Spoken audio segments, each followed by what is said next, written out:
What if the world you see isn't real? What if every sunrise, every law of nature, every thought that crosses your mind is part of a grand illusion, crafted not by the source of all creation, but by an impostor? Hidden beneath the rhythms of everyday life lies a secret that mystics, philosophers, and Gnostics have whispered about for millennia. The story of a false creator, a being so cunning that it forged a counterfeit reality to keep divine souls asleep. They called it the Demiurge. The Demiurge is not the god of light, but the god of form, a cosmic architect bound by his own ignorance, who shaped the material world as a reflection of his own limited understanding. He is the craftsman of the visible, yet blind to the infinite, a being who declared, "I am the only God," not knowing that beyond him, higher realms of pure spirit existed. This ancient idea, once preserved in forbidden texts like the Nag Hammadi scriptures and the Apocryphon of John, describes a universe that is a prison disguised as paradise, a simulation before simulations, an illusion of freedom within invisible chains of perception.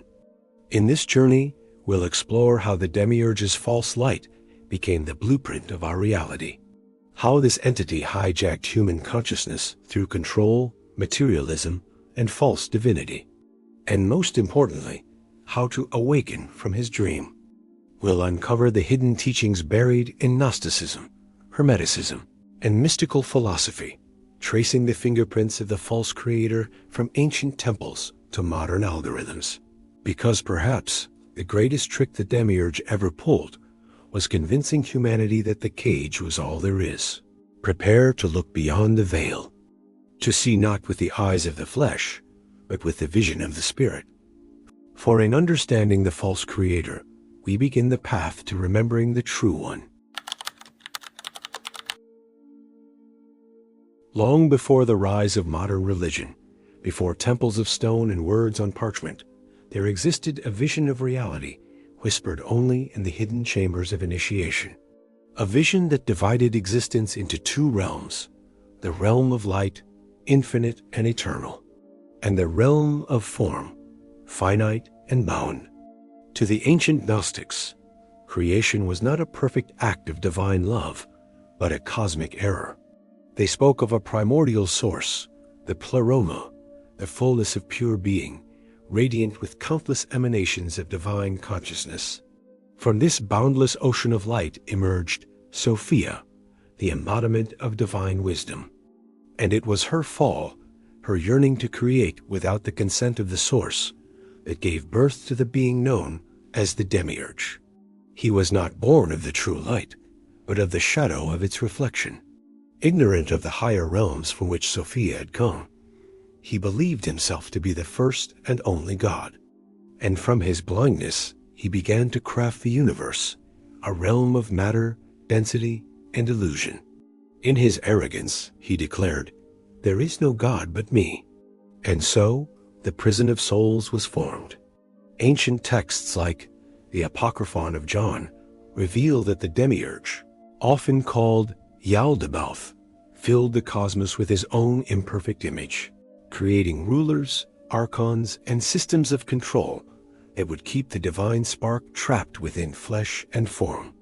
Every soul, according to these teachings, carries within it a fragment of the true light.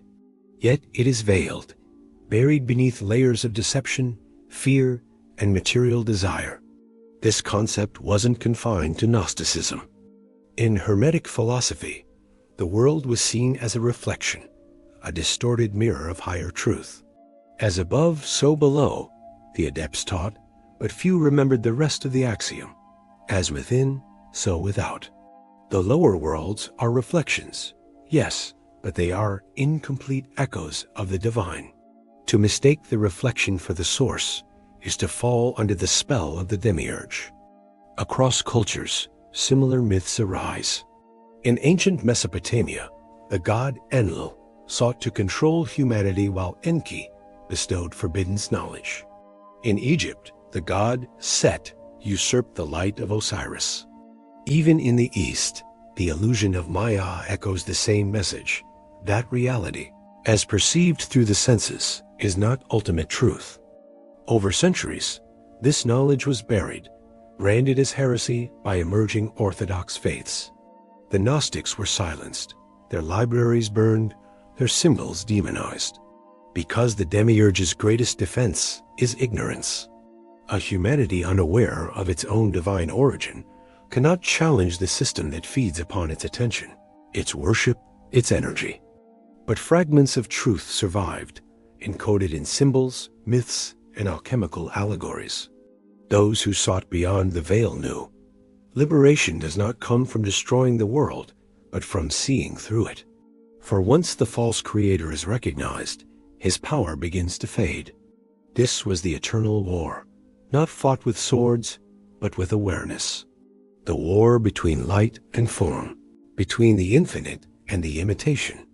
And it is a war still being fought, inside every human soul. The Demiurge is not a monster in the traditional sense. He is far more subtle, a craftsman of illusions, a weaver of worlds. To understand how he hijacked your reality, you must first understand how he builds it.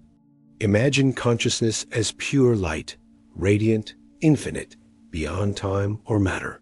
In its natural state, it is free, formless, and one with the source.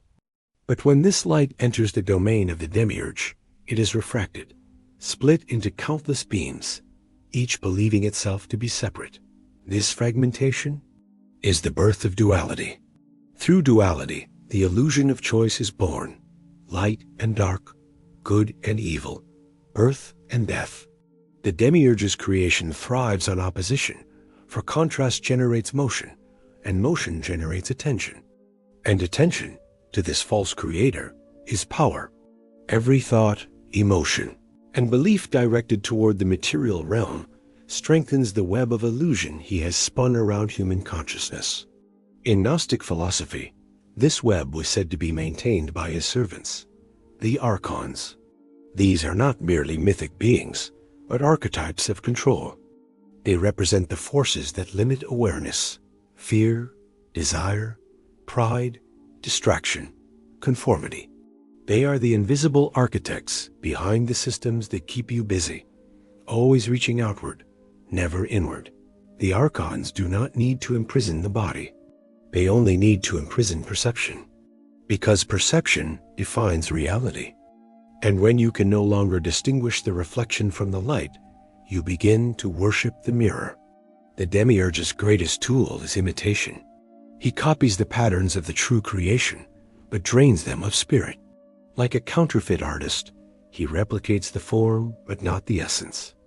Thus, his world is dazzling, filled with beauty, complexity, and wonder.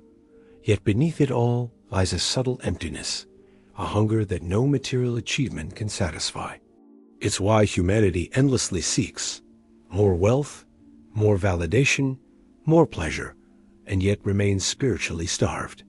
The ancient sages warned that this world operates like a machine, governed by mechanical laws, predictable cycles, and energetic patterns. The Demiurge is the engineer of that machinery.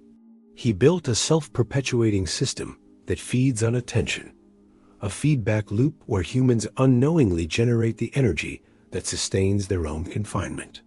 Even in modern terms, the parallels are striking. Our digital world mirrors the same structure, algorithms that feed on human attention, systems that track, measure, and manipulate perception. The Demiurge has evolved, adapting his methods to the age of data. What once was religious control has become technological hypnosis. The temple has become the screen. Yet within this illusion lies the paradox.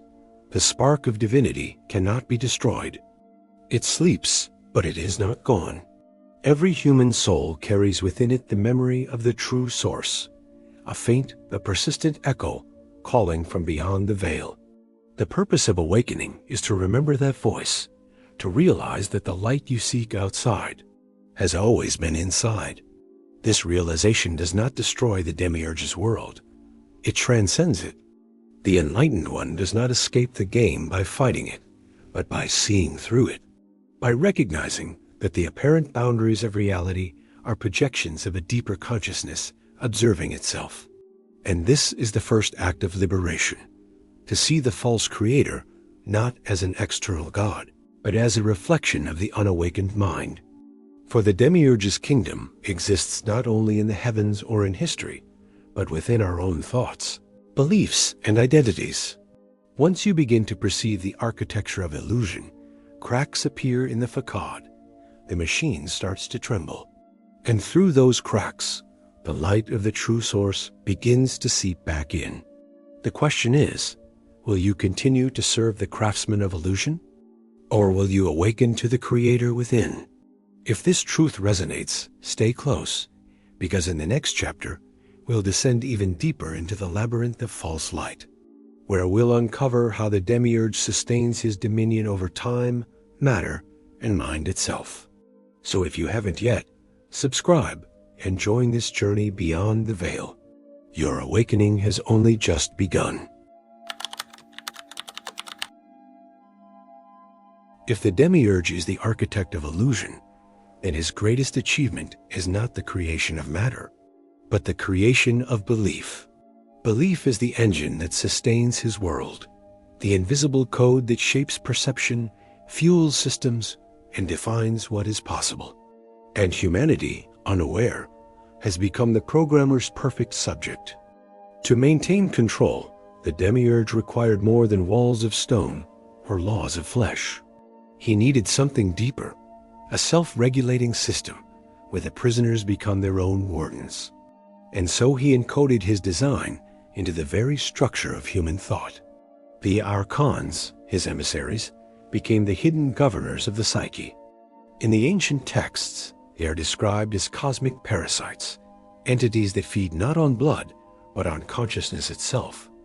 They thrive on fear, conflict, division, and despair.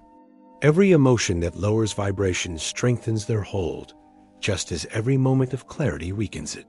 The Gnostics saw this world as a simulation of the divine, a reflection of higher realms, yet inverted. What is celebrated here is meaningless there. What is condemned here is sacred there. In this inverted reality, ignorance is called wisdom, slavery is called freedom, and illusion is called truth. The Demiurge's brilliance lies in this inversion, a mirror so perfect that humanity forgot it was one. To ensure obedience, he gave mankind religion. Not true spirituality, but religion. Institutions that worship the image of God while concealing the essence of God. Temples and doctrines became psychological prisons, channeling devotion toward the very force that enslaved them. The cry of salvation was redirected into submission, and the seekers of light found themselves kneeling before the counterfeit sun. Later, as humanity evolved, the Demiurge adapted his methods. He abandoned temples for corporations, altars for algorithms. The same pattern, new form. Today, the archons manifest not as demons in the sky, but as invisible forces within culture, economy, and technology. They manipulate through distraction, feeding the mind endless fragments of noise to drown out the inner signal of truth. Every notification, every trend, every endless scroll of information, each is a microdose of control, a modern ritual that keeps awareness tethered to the material plane. And yet, none of this would work, if not for the oldest trick in the Demiurge's arsenal: fear. Fear is the sacred currency of the false creator. It contracts consciousness, isolates the soul, and reinforces the illusion of separation.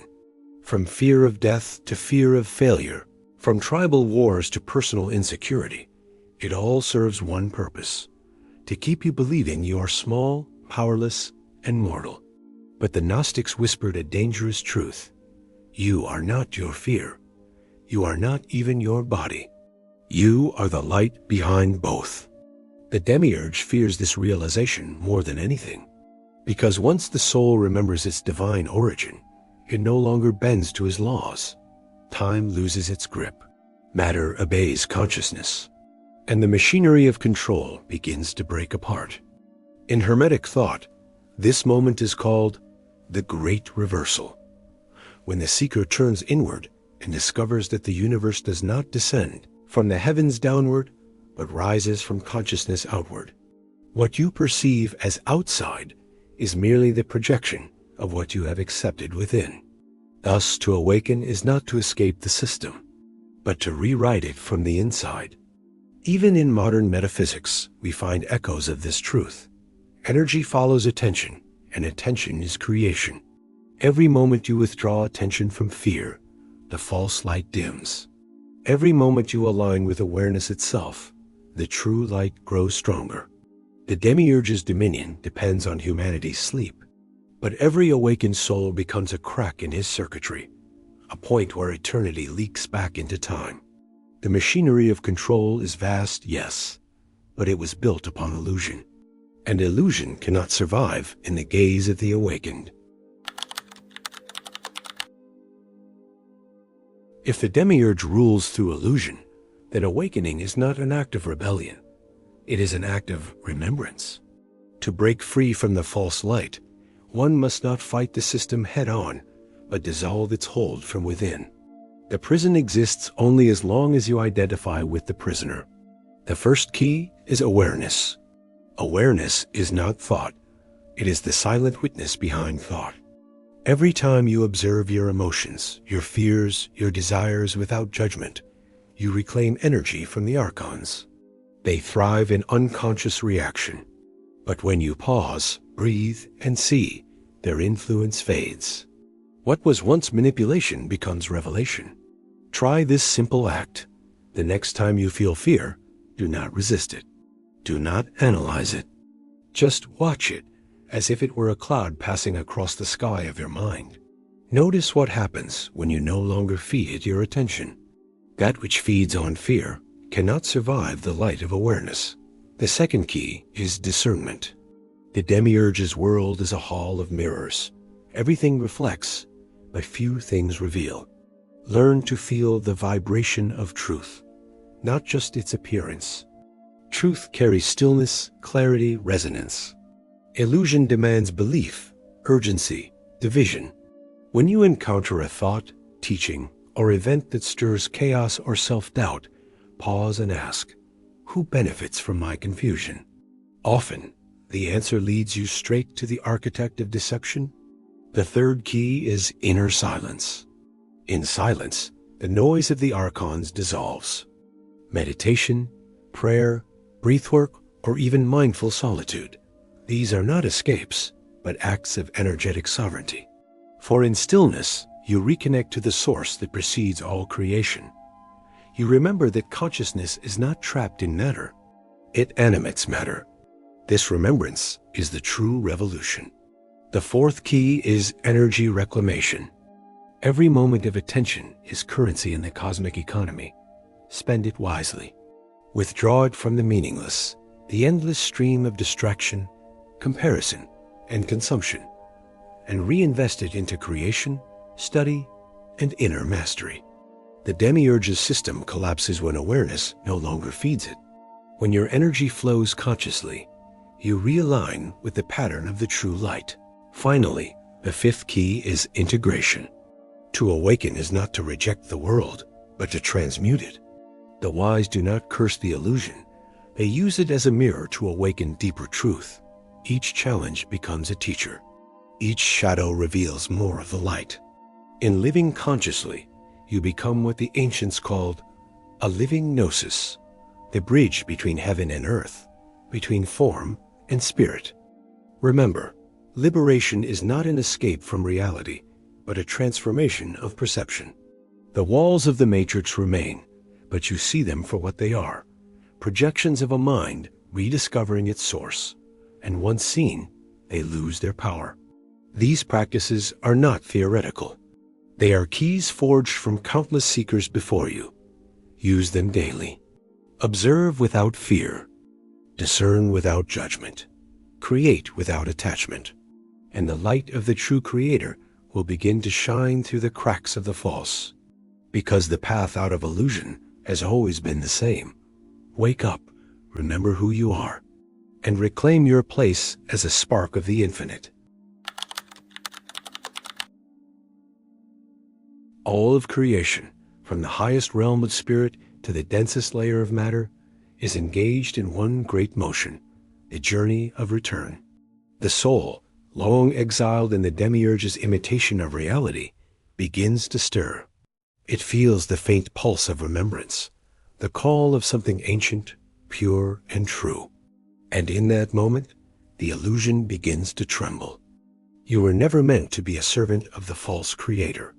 You were meant to be a mirror of the true one, the source beyond light and shadow, the infinite consciousness from which even the Demiurge unknowingly sprang.